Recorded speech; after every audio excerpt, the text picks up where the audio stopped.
नमस्कार, जय महाराष्ट्र मित्रांनो.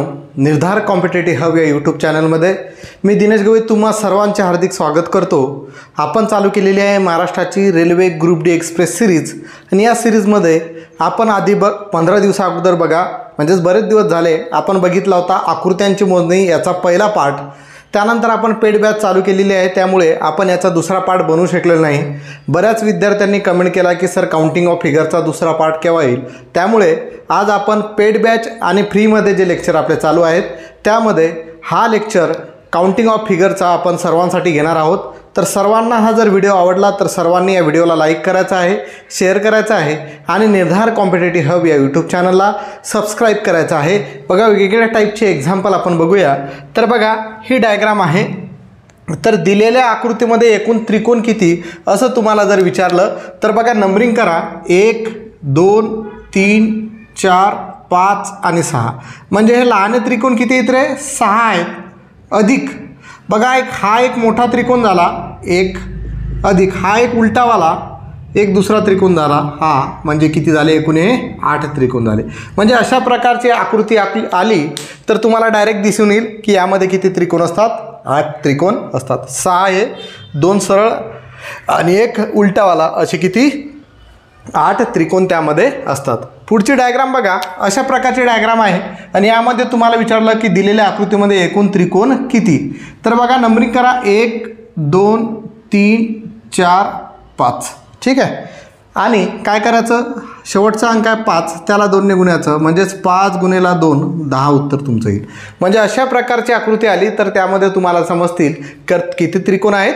10 त्रिकोण आहेत. हे डायरेक्ट पेपरमध्ये याच्यामध्ये काही चेंज होत नाही, अशा डायरेक्ट तुम्हाला आकृत्या विचारलेल्या आहेत. पुढचा प्रश्न बघा, दिलेल्या आकृतीमध्ये एकूण त्रिकोण किती असं तुम्हाला म्हटलेलं आहे. तर मग कसं सॉल्व करणार? परत नंबरिंग करा. 1 2 3 4 5 आणि 6. ठीक आहे. पण लक्षात घ्या, इथं काय झाला? ही सरळ रेष तयार झाली, बरोबर आहे. आता त्याच्यानंतर आपण पहिले बघितलं की एक असा असेल, त्याच्यामध्ये अशा सरळ रेषा असतील. पण इथं हे 2 आकृत्या तयार झाल्या, बरोबर आहे ना. मग अशा प्रकारचं असेल, मध्ये जर एक सरळ रेष असेल आणि मध्ये त्याला जॉईंट करणाऱ्या 2 रेषा असतील तर लक्षात घ्यायचं टोटल अंक किती आहेत? 6. 6च्या पुढे एक अंक लिहून टाकायचा, म्हणजे उत्तर त्याचं किती असते? 16. हे ट्रिक्स आहे, लक्षात ठेवायचे. हे सर्व काय आहेत? ट्रिक्स आहेत. म्हणजे टोटल अंक 6, त्याच्यामध्ये एक अंक लिहून टाका, म्हणजे यामध्ये एकूण त्रिकोण किती असतील? तर 16 त्रिकोण यामध्ये असतील असं आपण सांगू शकतो. पुढचं बघा, अशी एक डायग्राम आहे. यामध्ये दिलेल्या आकृतीमध्ये एकूण त्रिकोण किती? सेम तसंच 1 2 3 आणि 4. आता याच्यामध्ये बघा, अशी सरळ रेषा आहे का? नाही आहे, फक्त मध्ये आडव्या रेषा आहेत, म्हणजेच डायगोनल त्यांनी काढल्या. तर याला काय करायचं? 4 गुणिले 2 करायचं, म्हणजे 4 दुनी 8 आपलं उत्तर भेटेल. आणि जर मध्ये रेष असती तर टोटल काउंट केले असते, त्याच्या पुढे 1 लिहिला असता. हा डिफरन्स या 2 आकृत्यांमध्ये होता. लक्षात घ्या, इथं काय होती? सरळ रेषा आहे मध्ये स्ट्रेट, इथं नाही आहे. म्हणजे इथं टोटल नंबर लिहिलं गुणेला 2 केलं तर आपल्याला दिलेल्या आकृतीमध्ये एकूण त्रिकोण किती भेटले? 8 आपल्याला भेटलेले आहेत. ठीक आहे, समजलं. पुढे आपण एक्झाम्पल आणखी बघूया. बघा, पुढे आकृती दिलेली आहे अशा पद्धतीनुसार. तर या दिलेल्या आकृतीमध्ये एकूण त्रिकोण किती असं तुम्हाला विचारलं तर काय करणार? आपल्याला समजते की आतमध्ये हा त्रिकोण आहे 1, हा एक मोठा त्रिकोण आहे 2, आणि बघा हा एक त्रिकोण तयार झाला 3, हा एक झाला 4 आणि हा एक झाला 5. ठीक आहे. म्हणजे ही लहान आकृती आहे म्हणून आपण इथं तोंडी काढू शकतो. पण यामध्ये काढायचं गेलं तर परत कन्फ्युजन होईल, यामध्ये काढायचं गेलं तर परत कन्फ्युजन होईल. मग यामध्ये अशा प्रकारच्या जर आकृत्या आल्या, त्रिकोण आहे त्याच्यामध्ये आतमध्ये उलटा त्रिकोण आहे, परत उलट्या त्रिकोणाच्या आतमध्ये परत सरळ त्रिकोण, परत उलटा, अशा पद्धतीच्या आकृत्या जर आल्या त्यासाठी मी एक ट्रिक्स बनवली आहे. 4n - 3 4n - 3 या पद्धतीनुसार याचे आपल्याला त्रिकोण काढायचे आहे. n म्हणजे एकूण मोठे त्रिकोण किती. आता बघा, 4 गुणेला यामध्ये पाहिलं तर हा एक त्रिकोण आहे आणि हा एक त्रिकोण आहे. किती त्रिकोण आहेत? 2 त्रिकोण आहेत. म्हणजे यांची किंमत किती झाली? 2 - 3. तर 4 दुनी 8, 8 - 3 उत्तर किती आलं? 5. हे झालं आपलं याचं उत्तर. सेम इथं बघा, हा एक मोठा त्रिकोण, हा एक दुसरा आणि एक तिसरा. म्हणजे एकूण टोटल त्रिकोण जे मोठे आहेत ते किती आहेत? ते दिसतात आपल्याला 3. म्हणजे आपण 4n - 3 केलं, म्हणजे 4 गुणिले 3 - 3 जर केलं तर 4 त्रिक 12 - 3 यामध्ये किती त्रिकोण आहेत? 9 त्रिकोण आहेत असं आपण म्हणू शकतो.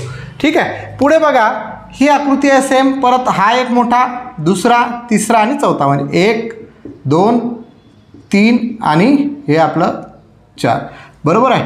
अशा पद्धतीनुसार हे 4 आहेत, म्हणजे यांची किंमत किती झाली 4, म्हणजे 4 गुणेला 4 वजा 3, 4 चौक 16, 16 मधून 3 गेले, किती आले रे 13, म्हणजे उत्तर किती आलं आपलं 13 आलेलं आहे. समजून आलं? काय अडचण आहे याच्यामध्ये? ठीक आहे, काय अडचण आहे का? नो. ओके, ठीक आहे. पुढचा प्रश्न बघा. आता आपल्याला दिलेला आहे बघा, अशा पद्धतीनुसार डायग्राम दिलेली आहे. ठीक आहे. आता आपण सर्वात बेसिकमध्ये इथं आपण बघितलं की एक मोठा त्रिकोण आहे आणि त्याच्या आतमध्ये एक त्रिकोण आहे, बरोबर आहे. तर याच्यामध्ये आपण काढू शकतो किती आहेत, 5 त्रिकोण आहेत. पण आता काय केलं, इथं एक मध्ये रेष मारल्या गेली आहे, इथं पण एक मध्ये रेष मारल्या गेली, अशी हे डायग्राम तयार झाली याच्याच विरुद्ध, बरोबर आहे. पण आपल्याला एवढं माहीत आहे की आपण ऑलरेडी शिकलो होतं की अशी जर डायग्राम असेल त्याच्यामध्ये एकूण त्रिकोण मोजायचे असेल तर 1 आणि 2 दोघांची बेरीज किती झाले 3. म्हणजे काय करू बघा, हा वरचा पार्ट जर पाहिला तर याच्यामध्ये 1 अधिक 2 एकूण किती त्रिकोण आहेत 3, याच्यामध्ये 1 अधिक 2 याच्यामध्ये एकूण त्रिकोण किती आहेत 3, याच्यामध्ये 1 अधिक 2 याच्यामध्ये एकूण त्रिकोण किती आहेत 3, म्हणजे या भागामध्ये 3, या भागामध्ये 3 आणि या भागामध्ये 3, म्हणजे हे 3 त्रिक किती झाले 9, बरोबर आहे. 3 त्रिक किती त्रिकोण झाले 9 त्रिकोण झाले. आणि पुढे जर पाहिलं तर बघा, हा एक त्रिकोण उरला आपला आणि एक मोठा एक त्रिकोण उरला, म्हणजे हे किती त्रिकोण 2, म्हणजे 9 2 किती 11 त्रिकोण आपले तयार झालेले आहेत या आकृतीमध्ये. ठीक आहे. अशा पद्धतीनुसार जर मध्ये आडवी रेष असेल तर त्या पद्धतीनुसार आपण हे काढू शकू. आता बघा यामध्ये 1 2 3 म्हणजे इथं 3, इथं 3, इथं 3. ठीक आहे. पुढे बघा इथं पण आतमध्ये 1 2 3 म्हणजे इथं पण 3, इथं पण 3 आणि इथं पण 3, म्हणजे किती वेळेस 3 आहे 1 2 3 4, 1 2 3 4 5 6, म्हणजे 6 त्रिक 18 हे त्रिकोण झाले. अधिक बघा हा एक 9, हा एक 10 आणि मोठा एक 12, सॉरी हा एक, हा 2 आणि हा 3, म्हणजे एकूण त्रिकोण मोठे किती 3, म्हणजे 18 अधिक 3 किती झाले रे 21 त्रिकोण आपले तयार झालेले आहेत. ही आकृती तुम्हाला काढता येईल, तुम्हीच करता. बघा याच्यामध्ये 3, याच्यामध्ये 3, यामध्ये 3, यामध्ये 3, यामध्ये 3, यामध्ये 3, आतमध्ये 3, इथं 3, इथं 3, याची बेरीज. आणि 1 2 3 आणि 4 हे 4 मोठे, या सगळ्यांची बेरीज केली तर याचं उत्तर किती येते हे तुम्ही मला कमेंट बॉक्समध्ये सांगायचं आहे.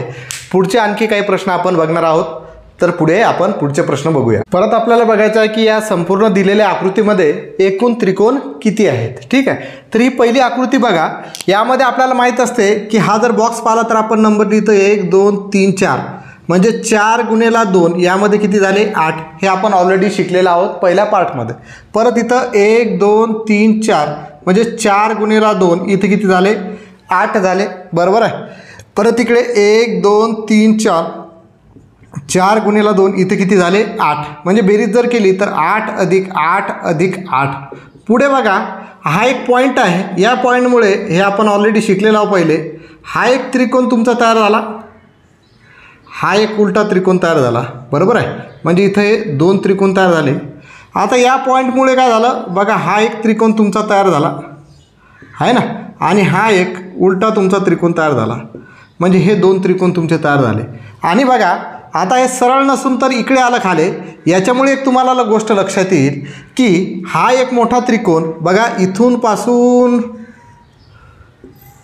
तर इथूनपर्यंत, म्हणजे हा एक मोठा त्रिकोणसुद्धा तयार झाला, म्हणजे हा एक त्रिकोण तुमचा तयार झाला.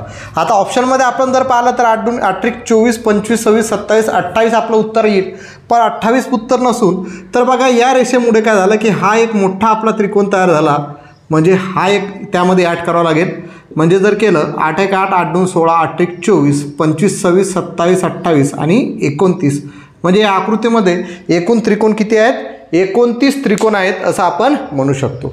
पुढची डायग्राम परत सोप्या पद्धतीनुसार 1 2 3 4 म्हणजे यामध्ये 8, 1 2 3 4 म्हणजे 4 2 8 यामध्ये, 1 2 3 4 म्हणजे यामध्ये 8, 1 2 3 4 म्हणजे यामध्ये 8. ठीक आहे. इकडे लक्ष द्या, या पॉईंटमुळे आणि या पॉईंटमुळे बघा हा 2 त्रिकोण इथं, हे दोन त्रिकोण इथं, कारण हा पॉईंट आहे आणि या दोघां मिळून हा एक पॉईंट आहे, म्हणजे इथं हे दोन त्रिकोण, बरोबर आहे. म्हणजे 8 1 8, 8 2 16, 8 1 24, 8 चौक 32, 32 अधिक 2 34, 34 आणि 2 36, 36 आणि 2 38 झाले. ठीक आहे, हे आपली रेग्युलर पद्धत, बरोबर आहे. कारण इथं एक मध्ये पॉईंट होता, म्हणजे हे दोन त्रिकोण तयार झाले होते. इथं एक मध्ये पॉईंट आहे, हे 2 2 आणि 2 4 त्रिकोण, आणि या सगळ्यां मिळून एक तयार झाला होता, ते आपण केलं. सेम तसंच आहे इथं, हा या दोघांच्या मध्ये एक जॉईंट आहे म्हणून इथं 2 त्रिकोण तयार होतील. हा मध्ये एक जॉईंट आहे म्हणून इथं 2 त्रिकोण, आणि या दोघांच्या मध्ये जर आपण ऑब्झर्व केलं तर हे 2 त्रिकोण. आता बघा इथं या 3 डायग्राममुळे काय होऊ राहिलं, इथं आपल्याला लक्षात येईल. बघा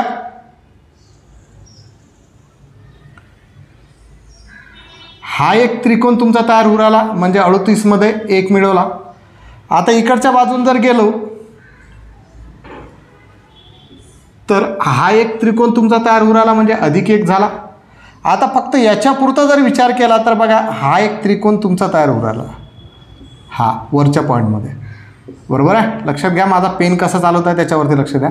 हा एक त्रिकोण तयार झाला, म्हणजे 38 आणि 2 40 आणि 1 41, म्हणजे टोटल त्रिकोण किती तयार झाले, 41 त्रिकोण तुमचे तयार झालेले आहेत. हे प्रश्न जसेच्या तसे पेपरमध्ये आलेले आहेत, कारण आपल्याला हे कसं सोडवायचं हे माहीत आहे, पण कुठं कुठं आपले त्रिकोण आणखी एक्स्ट्रा तयार होत आहेत ते आपल्याला समजत नाही. त्यामुळे ह्या ट्रिक्स लक्षात ठेवा. कसं सोडवलेलं आहे ते डायरेक्ट नोट डाऊन करा. ठीक आहे. पुढचा प्रश्न 11 नंबरचा एकदम फेवरेट असतो सर्वांचा. बघा अशा प्रकारची डायग्राम असेल तर त्यामध्ये एकूण त्रिकोण कसे मोजायचे, एकदम सोपी पद्धत आहे. आडव्या रेषा मोजा बघा किती आहेत, तर पहिली रेषा आहे ही एक आडवी, ही दुसरी आणि तिसरी. ठीक आहे, किती आहेत रेषा, 3, म्हणून 1 2 आणि 3 नंबर लिहा, काय अडचण आहे. आडव्या रेषा मोजल्या 1 2 3 आहेत, म्हणून 1 2 3 पर्यंत नंबर लिहिले. पुढे बघा हा एक जसाच्या तसा लिहायचा, हा एक जसाच्या तसा लिहायचा. या 1 मध्ये 2 मिळवा, 1 मध्ये 2 मिळवल्यामुळे किती झाले रे, 3 झाले. 1 मध्ये 2 मिळवल्यामुळे किती झाले, 3. या 3 मध्ये 3 मिळवा, किती झाले, 6. ठीक आहे, समजलं. 3 आडव्या रेषा होत्या म्हणून 1 2 3 नंबर लिहिले, एक जसाचा तसा लिहिला. हा एक या 2 मध्ये मिळवला, 3 झाले. हे 3 या 3 मध्ये मिळवले, 6 झाले. आता पुढे काय करायचं, या अंकांची बेरीज करायची. 6 आणि 3 9, 9 1 10, किती उत्तर आलं, 10. आता पुढे बघा एक सर्वात महत्त्वाची स्टेज आहे. काय करायचं, 10 उत्तर आल्यानंतर काय करा, बघा पहिला अंक सोडून द्यायचा, दुसरा अंक घ्यायचा, तिसरा अंक सोडून द्यायचा, चौथा अंक घ्यायचा आणि ते सुद्धा मिळवायचे. तर पहिला अंक सोडून द्याला, दुसरा अंक घेतला तर किती भेटले, 3. तिसरा अंक सोडून द्यावा लागेल, म्हणजे 10 अधिक 3 उत्तर किती आलं आपलं, 13. म्हणजे फायनल उत्तर आपलं किती आलं, 13 आलेलं आहे. सेम असाच दुसरा प्रश्न आहे. बघा याच्यामध्ये आडव्या रेषा मोजा, ही एक, ही एक, ही एक आणि ही एक, म्हणजे 1 2 3 4 आडव्या रेषा आहेत. ठीक आहे, इकडे लिहू 1 2 3 आणि 4. एक जसाच्या तसा, 1 2 मध्ये मिळवला 3 झाले आहे ना, 3 3 मध्ये मिळवला 6 झाले, 6 4 मध्ये मिळवले 10 झाले. या अंकांची पूर्ण बेरीज करा. 10 आणि 6 16, 16 आणि 3 19, 19 आणि 1 20, इथपर्यंत आलं. पुढे काय करणार, पहिला अंक सोडून देणार, दुसरा अंक घेणार, तिसरा अंक सोडून देणार, चौथा अंक घेणार. ठीक आहे. आता दुसरा अंक जर घेतला तर किती येतील, 6, आणि चौथा अंक आहे इथं 1, म्हणजे 20 आणि 1 20 अधिक 6 26, 26 आणि 1 किती झाले, 27. तर दिलेल्या आकृतीमध्ये एकूण त्रिकोण किती राहतील, 27 त्रिकोण राहतील असं आपण काढू शकतो. सिमी डायग्राम आहे, करा तुम्हीच काढायचा आहे. 1 2 3 4 5, 1 2 3 4 5 नंबर लिहिणार. एक जसाचा तसा, 1 मध्ये 2 मिळवले 3, 3 मध्ये 3 मिळवले 6, 6 मध्ये 4 मिळवले 10, 10 मध्ये 5 मिळवले 15. बेरीज आणि पुढे काय येईल याचं उत्तर तुम्हाला कमेंट बॉक्समध्ये सांगायचं आहे. ट्रिक्स जर आवडत असेल तर नक्कीच निर्धार कॉम्पिटेटिव्ह हब या यूट्यूब चॅनलला सबस्क्राईब करा आणि या व्हिडिओला जास्तीत जास्त शेअर करा. आणि ज्या विद्यार्थ्यांनी आपली रेल्वे ग्रुप डीची जी बॅच आहे ती जॉईन केलेली नसेल त्यांनी जॉईन करून घ्या. जास्त दिवस झालेले नाही आहेत बॅच चालू करून. बघा जशी बॅच पुढे जाईल तसं तुमचा सिलेबस मागे पडेल, मग तुम्हाला कवर करायला अडचणी येतील. त्यामुळे ज्या विद्यार्थ्यांनी बॅच जॉईन केलेली नाही त्यांनी बॅच जॉईन करूनची आहे. बघा सिल्वर पॅकेज घेतलं तर 89 रुपये प्रति महिना आहे, पण त्यामध्ये तुम्हाला लाईव्ह लेक्चर जे आहे ते दिसणार नाही, नंतर दिसेल 2 दिवसानंतर. आणि जर गोल्डन बॅच घेतली तर 299 रुपये प्रति महिना आहे, त्यामध्ये तुम्हाला लाईव्ह लेक्चर दिसतील आणि इतरसुद्धा लेक्चर तुम्हाला दिसणार आहेत. ठीक आहे. तर अशा पद्धतीनुसार निर्धार कॉम्पिटेटिव्ह हब यूट्यूब चॅनलच्या शेजारी तुम्हाला जॉईन नावाचा ऑप्शन दिसेल. त्या जॉईनवरती जाऊन तुम्ही पेमेंट करून ऑटोपे रिक्वेस्ट ॲक्सेप्ट करून ॲप्रूव्ह करून तुम्ही तुमचं या आपल्या यूट्यूब चॅनलला जॉईन होऊ शकता आणि जे आपलं पेड बॅच चालू आहे त्यामध्ये तुम्ही लेक्चर बघू शकता. ठीक आहे. तर पुढचे हप्ता बघायचा आपल्याला की चौरस मोजणे, square, how to find square म्हणजे काउंटिंग ऑफ स्क्वेअर, कशा पद्धतीनुसार आपण काउंटिंग करू शकतो चौरसांची ते आपण बघणार आहोत. ठीक आहे. आता आपण बघणार आहोत चौरसांची संख्या मोजणे म्हणजे दिलेल्या आकृतीमध्ये एकूण चौरस किती आहेत असं जर तुम्हाला विचारलं तर त्यामध्ये तुम्ही चौरस कसे काढायचे, एकदम सोपी पद्धत आहे. बघा पहिला प्रश्न, या दिलेल्या आकृतीमध्ये एकूण चौरस किती असं तुम्हाला विचारलं तर काय करणार, 1 2 बरोबर आहे आणि 3 आणि 4 हे 4 डबे आहेत म्हणजे 4 चौरस आणि एक मोठा म्हणजे किती झाले 5 चौरस आहेत. बरोबर आहे का, किती आहेत 5 चौरस. पण आपल्याला ट्रिक्सनुसार जर काढायचं आहे तर काय करणार लक्षात घ्या, एकूण कॉलम म्हणजे उभ्या रेषा बघा किती आहेत, उभ्या कॉलम जे आहेत किती आहेत 2 आहेत आणि आडव्या रेषा ज्या आहेत म्हणजे आडवे भाग जे आहेत ते किती आहेत 2 आहेत. उभे कॉलम किती आहेत 2 आहेत आणि रोज किती आहेत 2 आहेत. ठीक आहे. मग इकडचा शेवटचा अंक किती 2, इकडचा शेवटचा अंक किती 2, मग 2 गुणेला 2 करायचं अधिक 2 नंतर येणारी संख्या किती 1 गुणेला या 2 नंतर म्हणजे 2च्या आधी येणारी संख्या किती 1. बरोबर आहे. लक्षात घ्या इकडचा शेवटचा अंक 2, इकडचा शेवटचा अंक 2 घेतला, 2 गुणेला 2 अधिक 2च्या मधून 1 मायनस केला 1 गुणेला परत या 2 मधून 1 मायनस केला 1. पुढे जर बेरीज केली तर 1 मधून 1 मायनस केला तर 0 होईल म्हणजे त्याचा गुणाकार 0 होईल. म्हणजे जिथपर्यंत 0 येत नाही, 2 पैकी एक संख्या 0 येत नाही तिथपर्यंत करायचं.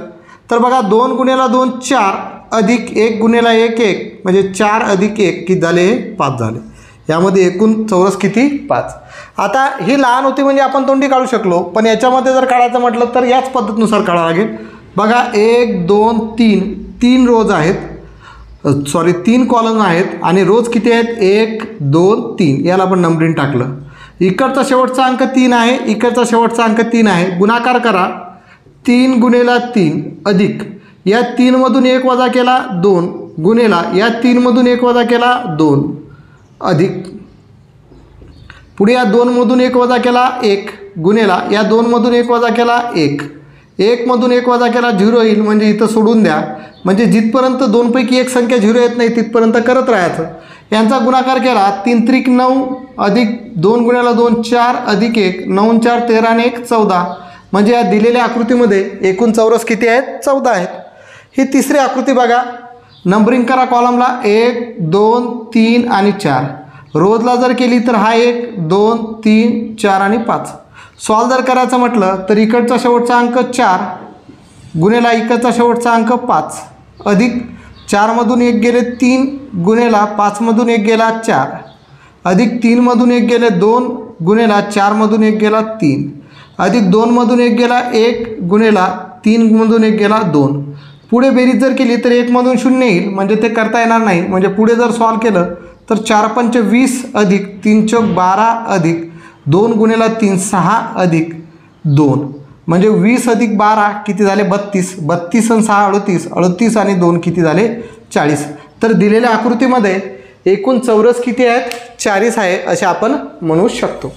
ही डायग्राम आहे, यामध्ये तीच पद्धत 1 2 3 4 5 कॉलम आहेत. रोज बघा किती आहेत 2 3 4 5 आणि 6 म्हणजे 6चा आणि 5चा गुणाकार होईल आहे ना. मग 6 गुणेला 5 अधिक 5 गुणेला 4 अधिक 4 गुणेला 3 अधिक 3 गुणेला 2 अधिक 2 गुणेला 1 याच्या पुढे होणार नाही. यांचा गुणाकार करा आणि बेरीज करा. याचं उत्तर तुम्ही मला कमेंट बॉक्समध्ये सांगा. आणि 5व्या नंबरचं एक्झाम्पल ही पण आहे. 1 2 3 4 कॉलम आहेत, रोज किती आहेत 2 3 4 5 6 7 रोज आहेत. या आकृतीमध्ये एकूण चौरस किती आहेत हे सुद्धा तुम्ही मला कमेंट बॉक्समध्ये सांगायचं आहे. एकदम सोप्या पद्धतीनुसार आहे. ठीक आहे. शेवटचा अंक गुणेला इकडचा शेवटचा अंक अधिक त्याच्या आधीचा अंक गुणेला त्याच्या आधीचा अंक. बरोबर आहे. म्हणजे 1 मायनस करत करत घ्यायचं जोपर्यंत आपलं दोनपैकी एक संख्या शून्य येत नाही, गुणाकारामधली दोनपैकी एक संख्या शून्य येत नाही, कारण शून्य आला म्हणजे कोणत्याही संख्येला जर शून्य गुणलं तर उत्तर काय ते शून्य येते, म्हणजे पुढे करण्याची गरज राहत नाही. म्हणजे अशा पद्धतीनुसार आपण चौरसांची संख्या मोजणे काढू शकतो. आता या चौरसांमध्ये एक उदाहरण असते, त्याचं आपण बघूयात, ते महत्त्वाचं उदाहरण आहे. ते कसं करायचं बघा. 6वं एक्झाम्पल पेपरमध्ये भरपूर वेळेस आलेलं आहे. 7वं 8वं आणि 9वं हे एक्झाम्पल भरपूर वेळेस एक्झाममध्ये आलेले आहेत. तर बघा, या दिलेल्या आकृतीमध्ये एकूण चौरस किती असं तुम्हाला विचारलं तर कसं करणार बघा. आपण आधी बघितलं की असा एक चौरस आहे, त्याच्यामध्ये अशा जर 2 रेषा मारलेल्या आहे तर याच्यामध्ये 1 2 3 आणि 4 आणि हा एक मोठा, म्हणजे एकूण किती चौरस असतात? 5 चौरस असतात. आपण पहिलंच उदाहरण याचं बघितलं. सेम तसंच आहे यामध्ये जर आपण विचार केला तर बघा, हा एक मोठा चौरस आहे, त्याच्यामध्ये 4 रेषा आहेत, म्हणजे याच्यामध्ये किती चौरस आहेत? 5. अधिक हा एक दुसरा चौरस आहे, त्याच्यामध्ये परत म्हणजे एक अशी आणि एक अशी अशा 2 रेषा आहेत, म्हणजे याच्यामध्ये किती चौरस आहेत? 5. अधिक हा एक चौरस विचार केला तर याच्यामध्ये परत हा असा येतो, म्हणजे किती होतील? 5. म्हणजे 5 अधिक 5 अधिक 10 5 15, म्हणजे असे हे 15 चौरस आहेत. डायरेक्ट आपण तोंडी सॉल्व करू शकतो, बरोबर आहे. अशा पद्धतीनुसार हे सॉल्व करता येते. यामध्ये तीच कन्सेप्ट आहे. आता याच्यामध्ये बघा, या चौरसाच्या आतमध्ये डबे होते. आता हा चौरस आहे, त्याचे 4 पार्ट केलेले आहेत. पण आपण रेग्युलर चौरसाच्या पद्धतीनुसार जर बघितलं तर पहिले कॉलम मोजतो, तर 1 2 3 4 कॉलम आहेत, आणि रोज जर पाहिले तर 1 2 3 4 रोज आहेत, बरोबर ना? लक्षात आलं? तर 4 रोज आहेत. मग चौरस कसे मोजतो आपण? इकडचा 4 गुणेला इकडचा 4 अधिक 3 गुणेला 3 अधिक 2 गुणेला 2 अधिक 1 गुणेला 1 याची बेरीज, म्हणजे फक्त मोठ्या चौरसाचा विचार करू आलो तर 4 चौक 16 अधिक 3 त्रिक 9 अधिक 2 गुणेला 2 4 अधिक 1 गुणेला 1 1. 16 अधिक 9 किती झाले रे? 25. 25 आणि 4 किती झाले? 29. 29 अधिक 1 किती झाले? 30. बरोबर आहे. हे किती झाले? 30 झाले. पुढे जर पाहिलं तर हा एक चौरस आहे, याच्यामध्ये एक अशी प्लसचा साईन आहे, म्हणजे याच्यामध्ये किती चौरस आहेत? 5. हा चौरस आहे लहाना, याच्यामध्ये प्लसचं साईन आहे, म्हणजे याच्यामध्ये किती चौरस आहेत? 5. अधिक हा चौरस आहे, याच्यामध्ये प्लसचं साईन आहे, म्हणजे याच्यामध्ये किती चौरस आहेत? 5. हा एक चौरस आहे, याच्यामध्ये किती चौरस आहेत? तर 5 आहेत, म्हणजे 5 चौक 20, म्हणजे 30 अधिक 20 किती झाले? 50 चौरस यामध्ये राहतील. तर अशा तऱ्हेनं आपण हे एक्झाम्पल सॉल्व करू शकतो. व्यवस्थित तऱ्हेनं बघायचं आहे. पुढे बघा, अशा प्रकारचं एक्झाम्पल आहे. तर दिलेल्या आकृतीमध्ये एकूण चौरस किती असं तुम्हाला म्हटलं तर बघा, हा डायमंड तयार झालेला आहे, म्हणजे हा एक चौरस एक्स्ट्रा याच्यामध्ये तयार होऊ राहिला आहे ना. हा एक चौरस आपला एक्स्ट्रा याच्यामध्ये तयार होऊ राहिला. मग कसं लक्षात ठेवणार? आपल्याला माहीत आहे 1 2 3 4 आहे, म्हणजे एका चौरसामध्ये प्लसचं साईन असेल तर त्याच्यामध्ये 5 चौरस असतात, आणि हा डायमंडवाला एक चौरस तयार झाला, म्हणजे एकूण किती चौरस झाले? याच्यामध्ये 6 चौरस तयार झाले. तशाच पद्धतीनुसार ही डायग्राम आपल्याला करता येईल. त्याच पद्धतीनुसार आपल्याला ही डायग्राम करता येईल. आता बघा, हा एक मोठा चौरस आहे, ठीक आहे. या मोठ्या चौरसामध्ये हे प्लसचं साईन आहे मोठं, बरोबर आहे, म्हणजे हे झाले 5, आणि हा एक डायमंडवाला, म्हणजे किती झाले? 6 चौरस याच्यामध्ये तयार झाले. आता त्याच्या खालच्या याच्यामध्ये येऊ तर हा एक चौरस आहे ना, त्याच्यामध्ये प्लसचं साईन आहे, आणि हा एक डायमंड आहे, म्हणजे याच्यामध्ये किती झाले? 6.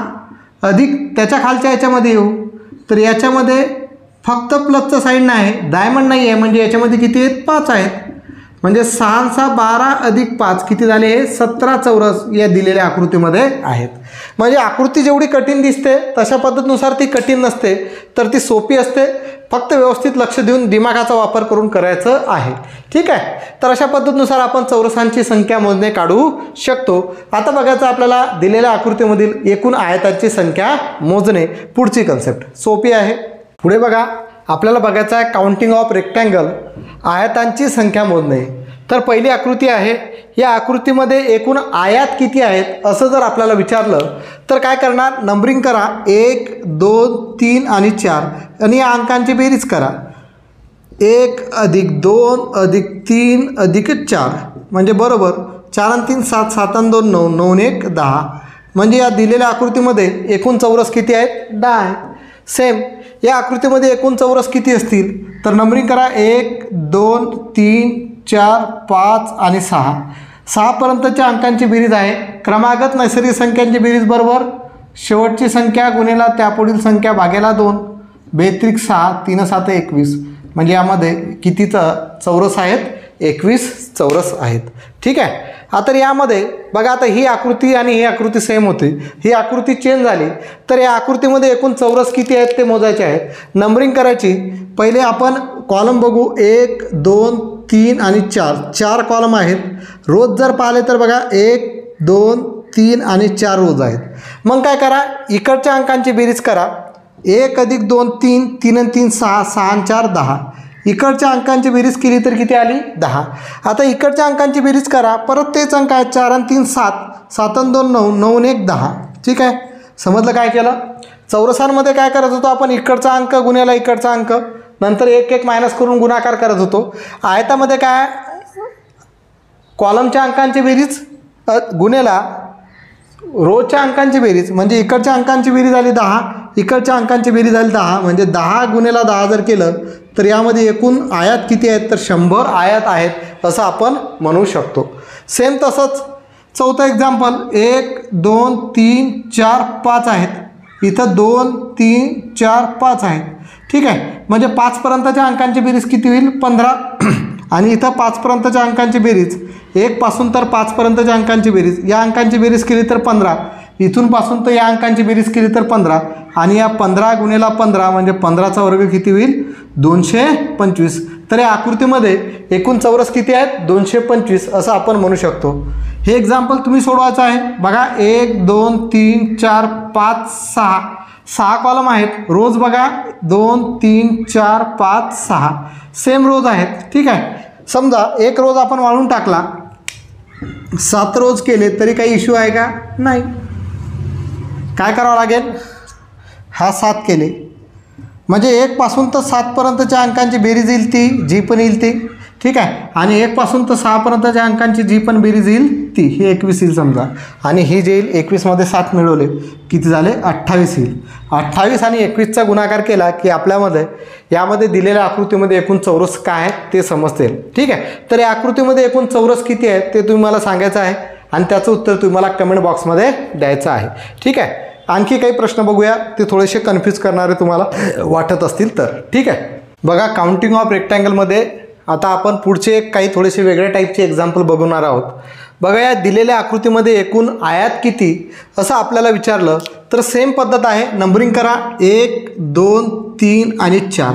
आता इकडून जर नंबरिंग केली तर हा 1 2 3 आणि 4 इकडून नंबर केली तर 2 3 4 अशा पद्धतीनुसार होईल. म्हणजे 1 पासून तर 4 पर्यंतच्या अंकांची बेरीज किती येईल रे 10. ही आडव्या याची पाहिली. या उभ्या याची जर पाहिली तर 1 पासून परत 4 पर्यंतचे अंक किती आहेत त्यांची बेरीज 10. इथून 1 पासून तर 4 पर्यंतच्या अंकांची बेरीज 10 म्हणजे 10 अधिक 10 अधिक 10 म्हणजे किती आयात झाले 30 आयात झाले. किती आयात झाले 30. पण लक्षात घ्या हा 4 इकडे रिपीट होऊ राहिला बरोबर आहे. हा 1 इकडे पण रिपीट होऊ राहिला इकडे पण रिपीट होऊ राहिला. मग याच्यासाठी काय करायचं बघा ही एक आकृती आणि ही एक आकृती या पॉईंटमध्ये जॉईन झालेली आहे बरोबर आहे. आणि ही एक आकृती आणि ही एक आकृती या पॉईंटमध्ये जॉईन झालेली आहे म्हणजे 2 पॉईंटमध्ये जॉईन झालेली आहे. म्हणजे जेवढे टोटल येतात त्याच्यामधून 2 मायनस करा म्हणजे 30मधून 2 गेले तर उत्तर किती आलं 28. तर या दिलेल्या आकृतीमध्ये एकूण आयात किती आहेत 28 आहेत असं आपण म्हणू शकतो. 7व्या नंबरची एकदम सोपी डायग्राम. दिलेल्या आकृतीमध्ये एकूण किती आयात आहेत असं विचारलं तर 1 2 3 आणि 4. ठीक आहे. इकडून नंबरिंग केलं 1 2 3 आणि 4. या 1 ते 4 पर्यंतच्या अंकांची बेरीज झाली 10. परत 1 ते 4 पर्यंतच्या अंकांची बेरीज झाली 10 म्हणजे 10 आणि 10 किती आयात झाले 20 आयात झाले बरोबर. आता बघा ही डायग्राम आणि ही डायग्राम या पॉईंटमध्ये छेदते बरोबर ना. म्हणजे एक जॉईंट पॉईंट आहे आपला म्हणून या 20मधून 1 वजा करा म्हणजे उत्तर किती येईल आपलं 19. म्हणजे याचं उत्तर किती आहे 19 आहे असं आपण म्हणू शकतो. सेम डायग्राम बघा एक शेवटची. नंबरिंग करा 1 2 3 आणि 4. इथे केलं 1 2 3 आणि 4. इकडे केलं 2 3 आणि 4. ठीक आहे. याची बेरीज केली 10 याची बेरीज केली 10 आडव्याची बेरीज केली 10 म्हणजे एकूण किती झाले 30, बरोबर आहे. आता बघा ही डायग्राम आणि ही डायग्राम या पॉईंटमध्ये छेदते, म्हणजे एक पॉईंट हा झाला. ही डायग्राम आणि ही डायग्राम या पॉईंटमध्ये जॉईंट होते, म्हणजे हे डायग्राम 2 पॉईंट आपले जॉईंटवाले झाले. म्हणजे याच्यामधून 2 मायनस करायचे, म्हणजे 30मधून 2 गेले, याचं उत्तर किती येईल 28. तर आपण सांगू शकतो की दिलेल्या आकृतीमध्ये एकूण आयात किती आहेत 28 आहेत. ठीक आहे. अशा पद्धतीनुसार आपण आकृत्यांची मोजणी हा चॅप्टर सॉल्व करता येईल. बघा आकृत्यांच्या मोजणीमध्ये जे आता बरेचशा टाईपचे मी एक्झाम्पल घेतलेले आहेत तेवढेच तुम्ही करा. आणखी याच्यामध्ये थोडेसे काही पार्ट बाकी आहे, तो आपण उद्याचे लेक्चर बघू. कारण याच्यामध्ये तुम्हाला थोडेसे आणखी वेगवेगळ्या टाईपचे प्रश्न तुम्हाला विचारले जातात. तर त्यामध्ये तुम्हाला टोटल सरळ रेषा किती, आयात किती, आयात आपण घेतलं, त्याचबरोबर तुम्हाला सर्कल किती असे सुद्धा विचारले जातात. आणि काही प्रश्न ज्याचं उत्तर आपण ट्रिकनुसार काढूच शकत नाही ते आपण काय करू शकतो, मोजूनच काढू शकतो. तर ते प्रश्न आपण उद्याच्या लेक्चरमध्ये बघू. उद्याचं लेक्चर जे आहे आकृत्यांच्या मोजणीचं शेवटचं लेक्चर असेल. आजच आपल्याला कंप्लीट करायचं होतं, पण बघा सर्व जर एकाच वेळी घेतलं तर थोडंसं कन्फ्युजन होते. म्हणून आजचे दिवस याची प्रॅक्टिस करा. पहिला पार्ट आपण ऑलरेडी घेतलेला आहोत, त्याचीसुद्धा चांगली प्रॅक्टिस करा. उद्या आपण आकृत्यांच्या मोजणीचं एक शेवटचं लेक्चर घेऊया आणि आकृत्यांच्या मोजणी हा रिजनिंगचा चॅप्टर इथंच खतम करून टाकूया. लक्षात घ्या, आकृत्यांच्या मोजणीचा चॅप्टर जर तुम्ही हे जे कन्सेप्ट क्लिअर केल्या तर तुम्हाला सोपा जाईल.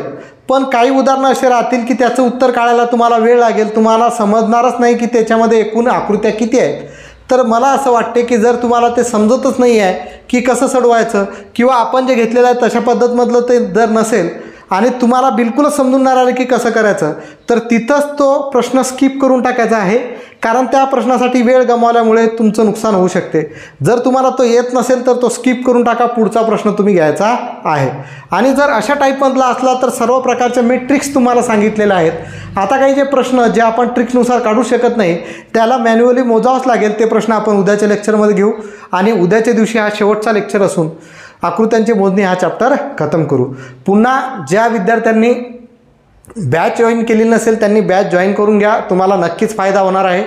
आणि पेपरमध्ये तुम्ही चांगले मार्क्स या बॅचमुळे घ्याल असं मला नक्कीच वाटत आहे. कारण आपण जेवढी मेहनत घेत आहे तशा पद्धतीनुसार जर तुम्ही अभ्यास जर केला तर तुम्हाला मला असं वाटत नाही की तुम्ही ग्रुप डीमध्ये फेल होऊ शकता किंवा मेरिट लिस्टमध्ये तुम्ही येऊ शकत नाही आहे. बॅचेसची फी एकदम कमी आहे, काही एवढी कठीण नाही आहे भरणं किंवा पे करणं.